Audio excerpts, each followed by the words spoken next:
As much as you can or would like to, could you just describe the team meeting last night, what Draymond said, just kind of the setting of it, and how influential you felt it was? It was just a level of awareness that matters at this stage of our careers and this stage in a playoff series that was going our way, then got away from us, and comes down to a game seven where it's all about just what can you control going into a game seven. That'll give yourself the best chance to win a game on the road, and educating a lot of guys that haven't been in this situation before on what to expect and what wins, in this environment. And Draymond started with himself, just talking about having a level of poise and composure. I talked about some of the stuff we can control that don't necessarily show up in the stat sheet, like taking care taking care of the ball, but like not missing box outs, not getting blown by middle drive, stuff like that. Game plan discipline. And Jimmy talked about just he's going to breathe confidence in everybody. So it's just a matter of getting everybody on the same page going into a hostile environment. Steph, now that the series is over, is there anything that you could tell Jalen to help him going into the offseason, coming out of his first playoff series like this?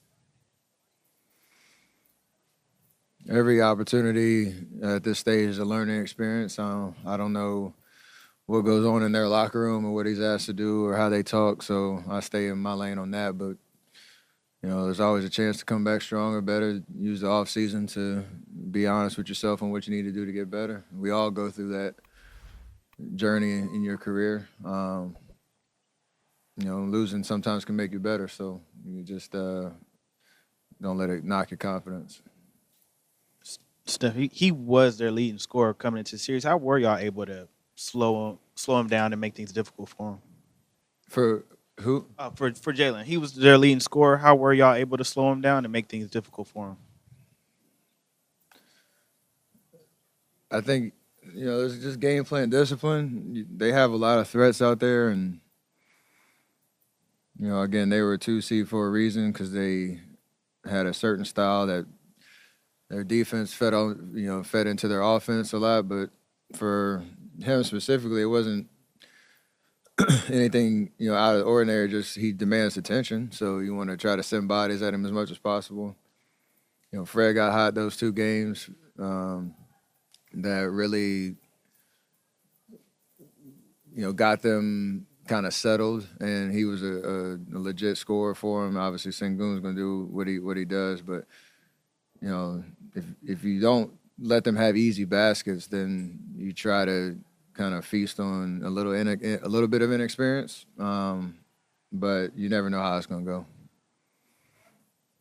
Steph, y'all played the Rockets 12 times this year between the regular season and the postseason, and probably every time you've been asked about their defense. But now that this season is over with, can you speak to the uniqueness of the challenge that they face and the adjustments you had to make from game to game going against them? Every game was so different. It was all 12 of them. I mean, from the rotations to the score, it was low scoring for a majority of them. Then it became a shooting fest, and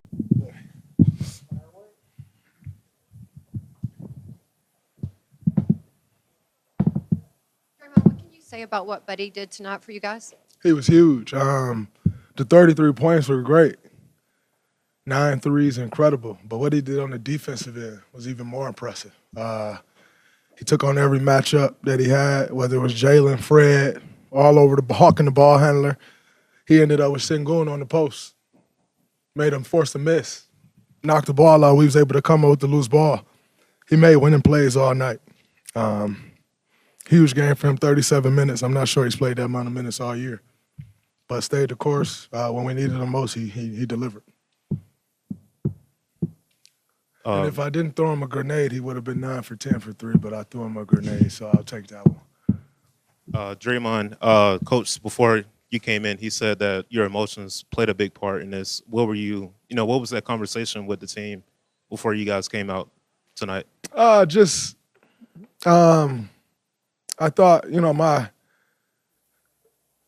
people I trust in most had, we had some heart-to-hearts after last game. My wife, one of my closest friends, Travis, my barber was one of my closest friends, Coach Izzo, and I pouted way too much last game. So I spent the last 2 days embarrassed, just at what I gave to the game, what I gave to the world. I was embarrassed, and so I've been dying since the last game ended to get out on the floor and prove who I am. One thing about this league, you're never done proving who you are until you're done, completely finished. And so I wanted to come out and prove again just who I am, with poise, but with the same fire, same tenacity, but poise. And I think I delivered that and gave our guys something to follow. What I gave them last game to follow, they followed it. And that's why we got bullied. But I think I gave them something different to follow today. And that was the message, that was the goal. We got it done. Draymond, Steve said that you set the tone last night at the team dinner with that speech. What goes into deciding to give that speech, and what was the reception from the rest of your teammates? Well, I think what goes into it is it's really deciding who's going to get a speech. Obviously, I always try to defer to Steph, defer to Jimmy, and they wanted me to speak. But I had a lot to say. And like I said, most importantly was calling myself out. You can't go into a game 7 expecting guys to rally off the game we had before and not address it. And so I wanted to address that, number one. But then secondly, tell everybody else what we needed, which was a togetherness like no other, in our huddles together, trusting in each other and believing. And so I thought it was much needed. But as much as I think this team needed it, I feel like I needed it for myself even more. Because you got to be accountable. You can't be a leader and not be accountable. And you call other guys out. When their shit stinks, then you better say when yours does too. And that's what I tried to make a point in doing. After 13 years and 6 Game 7s together with Steph, what does it mean to you to walk off the court after a game like that? It means a lot, especially losing a 3-1 lead, having to come on the road and win it. Means a ton to continue playing at this level, having the opportunity to compete at this level. And it's a little more special that we've done it here before. So it's a familiar feeling. Draymond, couldn't help notice you and Steve having a shoot around, mostly Steve talking and you listening. Just what was kind of the mood of that one? Just really setting the tone for what he needed from me today, which is poise, leadership. But he had some great words. He gave me a story, a few different stories. They were great, but Warriors must make obvious adjustments before it's too late. The risk didn't pay off. Steve Kerr's gamble in Game 6 didn't yield the desired results. The Golden State Warriors head coach opted to go with Gary Payton II and Buddy Hield in a lineup that hadn't been used all season long. This decision to stray from the starting lineup that had served the Warriors well in recent months has been controversial. It was already a questionable move to send Moses Moody back to the bench and replacing Brandon Podziemski with Payton, despite Podziemski scoring 26 points in the Game 4 win, only added fuel to the fire. Warriors need to return to the lineup that got them here. While Payton played an excellent fourth quarter in Game 3, helping Golden State close out the win, the veteran guard has struggled to make a meaningful impact throughout the series. His offensive limitations have been a major issue for the Warriors, who have had trouble scoring, and despite his defensive reputation, Payton hasn't been able to provide the necessary impact on that end either. Payton's plus-minus of -47 in 96 minutes is telling. That's 18 fewer points than any other player in the series.